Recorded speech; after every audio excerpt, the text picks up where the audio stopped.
How's it going? My name is Onyi Ude. Today we're making beef stew the Naija way. I cannot remember the first time I had Nigerian beef stew because it's been a part of my life forever.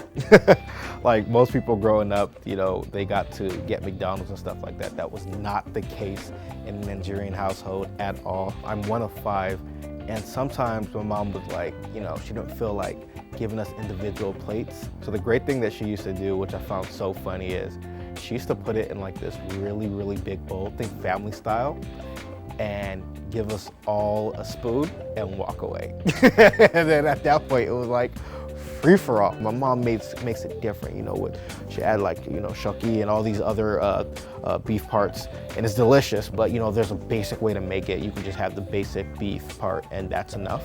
There's different ways you can do it, but at the end of the day, it's all delicious, and you know, everyone can agree on good food. It's almost like the aroma is like crawling out of the pot, and it's such a lovely smell.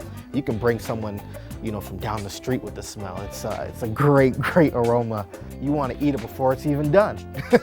My favorite part of the dish absolutely has to be when you're just trying to get every piece on the spoon, like you're trying to get the rice with the stew and the beef, and then if you're lucky you can get a little plantain on there as well. It's a mouthful of just happiness. Yeah. How often do you get that opportunity to have such a diverse culinary experience in 20 minutes? Like in 20 minutes, this is your one-way ticket to Africa. Come join us Nigerians in eating this delicious beef stew. We invite you, and we hope you enjoy it.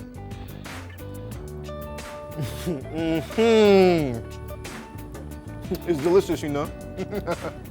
Oh, yes!